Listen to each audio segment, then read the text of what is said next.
Hello, hello, hello. Okay, so today is yet another installment of our emotional intelligence series, right? Particularly how emotional intelligence plays out in the workplace. There's no secret that some of your best companies, right? Your Fiat Chrysler Automotives, your Googles, your which is also known as the Alphabet Core. You know that, right? The family of companies that Google is in relationship with, they are all under an umbrella called Alphabet, right? I bet you didn't know that. But Facebook and some of your best hospitals, some of your best insurance companies, they all have one thing in common, which is a focus on interpersonability. What does that mean? In a nutshell, emotional intelligence. In a nutshell, how do we get our people that are good at the work, right? That should be here, or else they wouldn't have got an interview. They wouldn't have got hired. They wouldn't have been here for so long. They can do the job. But how well are we helping them, supporting them, and connecting with people? And if we don't do an increasingly better job at doing that, we're doing ourselves as a company a disservice, right? So more and more around the industry, you see companies turning towards embracing emotional intelligence training, especially for their senior leadership. Why? Because as people progress, Harvard Business Review did a study that showed that as people progress in their careers, um, emotional intelligence, what they call EQ, their EQ scores go down. Why is that? It's not that people lose emotional intelligence, it's that we seem to promote the individuals that show extreme capability in their functionality. I can do the job. I can move the widgets. I can make the sale. I can do the phone call. I can hit the numbers. I can get the metrics. But what I don't do so well necessarily in the time that I'm spending grinding and hitting my numbers, I'm not necessarily connecting with people, not in a way that's healthy, not in the healthiest sense. And so, because of that, as we as a society selectively promote individuals that's good at their job, but not necessarily good at connecting with others, the people that are good with connecting with others kind of live in this middle management, or they don't even really move up. And the people that are consistently going higher and higher. So on this particular chart, the highest level of emotional intelligence within a company or organization around America, across the workplace, was in the middle management sector. It was a bar graph. The lowest was C-suite executives. How about that? Senior executive leadership are the ones that, according to this study, had the lowest levels of emotional intelligence. How can that be? Well, we just talked about it. They know how to do the job. They can get it done, sometimes at the expense or in spite of other people, right? And so that's not a knock against them, right? That is a self-reflective moment for us as a society, right? As a workplace to say, how in the world do we get better? Because something that we learned coming out of the pandemic and that quarantine era, there was what we call the Great Recession. And a great, I think it was also something called like the layoff or whatever that term is, where people were leaving the job. I don't know if that was recession or if they were walking away, but people were like, I don't need this. I'm just fine. I can make money other ways. And so, because of that, as a workplace, we had to figure out, wait a minute, why don't y'all want to come back to work? And the number one response was, I don't want to go somewhere and be stressed out. Why? What changed? Well, what we learned from the pandemic, and this is what's good for us as leaders to recognize, what the pandemic taught us is that if you cry and work and scratch and bleed, and you do the best, you get there early, you stay there late, you do the best that you can possibly do, you still might be sent home for 2 years and not be allowed to come outside. So really, instead of that, what we reinforce unintentionally is focus on the things you can do. Focus on the things that do make you happy. Because if you focus on those things, the likelihood that you'll actually end up with a lifestyle that you appreciate are a lot higher than if you gave and bled and sweat in your tears. And then at the end of it, they say, hey, we regret to inform you, everybody on this tier, everybody in this category, everybody at this pay grade, everybody at this location, you got to go home indefinitely. We don't know what to do with your money. We don't know how you're going to figure out what you can do for a salary to earn income. We just know that you can't be here. So after we did that for about 2 years across the workplace, it led people to believe like, why am I here? Why would I give my blood, sweat, and tears to something that may not be here tomorrow? That was a tough, unexpected outcome of that whole era, right? Well, some companies have tried to demand that they come back under threat of losing jobs. Some companies have incentivized, hey, if you guys come back into the office, we will do. Well, the problem is they didn't leave because of a lack of incentivization. The reason why they left was because they didn't feel like they belonged. They didn't feel supported. They didn't feel covered. That's emotional, right? Now, let me just pause right here and say this. One of the things that our society has done a really poor job at doing is lumping in everything to dealing with emotions or feelings as weakness. It is no more a weakness than only being able to drive fast is a weakness. Because if you're in a 25-mile-an-hour zone, you're near red light cameras and speed cameras, and only being able to drive fast is a horrendous thing. However, if you're trying to merge into a highway, if you're trying to keep up with the flow of traffic, if you don't want somebody that's behind you not paying attention to rear end you, you see them, you want to be able to have the capacity to drive fast, right? That just goes hand in hand with it all. So making decisions based on emotion is actually as healthy as also being able to have the capability to go fast. You don't want to only go fast without context. You don't want to only operate out of an emotional space, but you want to include the whole of the person, because there are whole people on the other side of our decision-making processes, right? There's people with real families and real jobs and real kids and real friends and real social lives and real bills and real, I got to get the water fixed and I got to get the carpet laid down and I got to, whatever those things are, those are real people on the other side of that. So if we don't take the initiative to help them help themselves, right, feel supported, feel connected, feel like they can go on and do the work, we're going to increasingly lose people. Okay. So some of your best companies, well before the pandemic, realized this dynamic and started doing a better and better job of bringing them into the fold, of training their senior leaders in emotional intelligence. Hey, you're not listening to them. You're not hearing them. You heard what they said, sure, but did you hear what they said? What do I mean?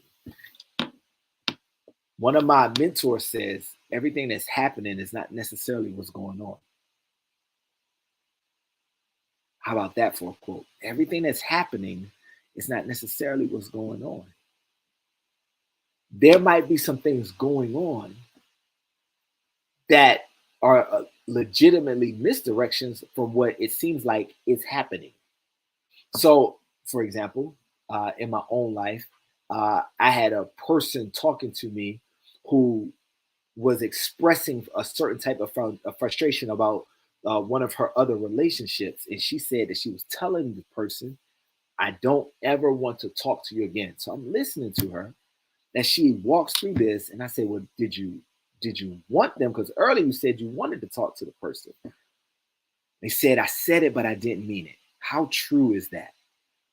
How true is it that when I hang up this phone, when I delete your number, when I block you, now for some of us, we mean it, right? For some of us who are in touch with how we feel, but for others of us, sometimes we say those things as a way of saying, you mean so much to me, I'm willing to go to these extremes. Is that good or bad? It could be, the message could be communicated healthier. There's more strength-based ways to communicate those same outcomes, right?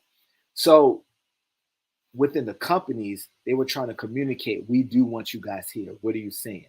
And when they boiled it down, it sounded like people were saying, we don't feel safe. We don't feel supported. We don't feel understood. Ah, okay. So you don't feel understood. How can I help you understand that I understand? How do I help convey to you that I'm doing an increasingly better job of getting it? And most importantly, do I actually get it? Do I understand?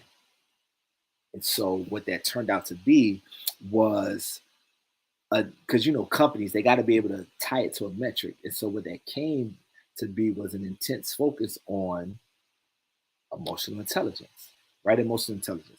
I was sharing this story a little bit earlier. So when I took on this job role within this organization, uh, not only did I not have my direct colleague there, but I also had two relationships within my family that were going very separate ways away from me. And I felt lost, to be honest. I felt hurt. I felt scared. I felt shook. I did not know what to do about it. And I think the even crazier thing about it all is that although I'm saying it so cleanly right now, I had this going on and this going on while this was happening simultaneously. In actuality, I didn't connect my home life and my work life. I thought that whatever I was dealing with at home didn't even factor in. But why not? Why? If you eat a meal the night before, you bring that in with you into the workplace the next day. A meal, let alone familiar relationships, let alone ideas around parenting and togetherness and mother, father, sister, let alone being an adult grown child dealing with adult grown, even more grown parents. All of that stuff is significant. All of those things, if I literally just end a conversation with somebody right before I join the call, or right before I come into the workplace, or right before I take on the project, more than likely, I'm going to have with me the remnants of that interaction that I just had. Because that's what it means to be human. There's no cut, rigid lines of, well, you're at work now. We try to say that, but it's not true. It's not actually what happens. And even in the times that it actually happened, that's not what's going on. What's truthfully going on is that I'm actively suppressing my desire, my urge to respond in a way that causes more damage, right? That's what we really learn. So I didn't realize what was going on. I was there for about a year and a half or so. I switched around to a bunch of different teams, and she would consistently say to me, once we started working together, Rodney, you're in Japan.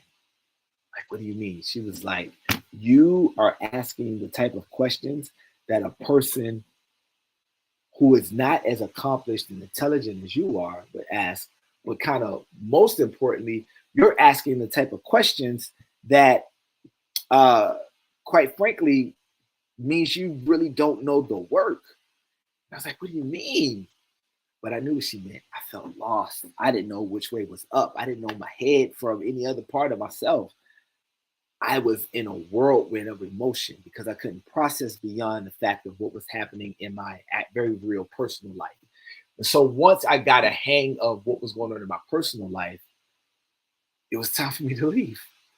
My contract was up. It had been about a year and a half. I was told directly to my face by the CEO of the organization, Rodney, we don't have anything else for you to do.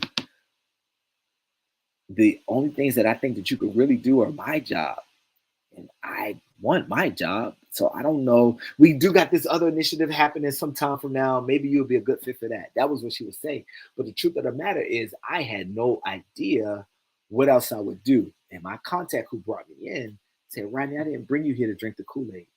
I didn't bring you here to become a part of the machine, a company man. I brought you here to help me hit some targeted metrics real quick so we can get out and both leave. And now you're stuck on this whole idea of being there till you leave, until you retire. And I had to reevaluate like that. Is that true? And if so, why? There are four components to emotional intelligence: self-awareness, behavior, what I do; empathy, how others feel; culture, what I help us to do, right? The collective action, the group action. Well, I didn't realize that for people in my position at that organization, not knowing how I felt, what was making me tick, what was making me stand up and celebrate, what was making me retreat into a back corner, literally was all tied into this idea of emotional intelligence. Needless to say, by the time I really started getting it, my contract was up, and I was told by the CEO that I could go about my merry way. She did let me know, well, not her, one of her middle management that I was working with, let me know that an idea that I came up with, they actually want to implement and launch it. So it might sound familiar. Now, mind you, they were offering me the opportunity to become a very small little chief within the organization. It was a very much a big demotion. I didn't accept. They restructured. Part of what I suggested they retained, part of what I suggested they didn't retain. But I moved on. And it was about 2 years after then that I reached out to my colleague because I had a moment of clarity. And I was like, guess what I just realized? This is actually one of my therapy sessions. Shout out to therapists who help us with our mental wellness everywhere. So I was actually in one of my therapist sessions, and I was getting the idea that the reason why I was in Japan, as she would call it, right? And you're not here, you're in Japan. You don't know what's going on. The reason why she called it that is because mentally I was scattered due to the fact that I was dealing with some major personal things. And I never allowed them things to get air, to catch breath. I just kind of dealt with them. So the best companies put their leaders in position to not have to deal with that without support. They give them the support they need to manage the people and do the job. That's what's needed. The support to do the work, but also embrace the people to bring them along up with us. And I didn't have that for so long. I had some amazing experiences that really pointed that out to me. These are things that we're going to talk about. The ways to take life lessons and structure them into one of those four. Understanding my own feelings, based on my understanding. What am I going to do? That's wisdom. So knowledge is I'm mad. I'm mad. I'm hot. I'm cold. I'm tired. I know this.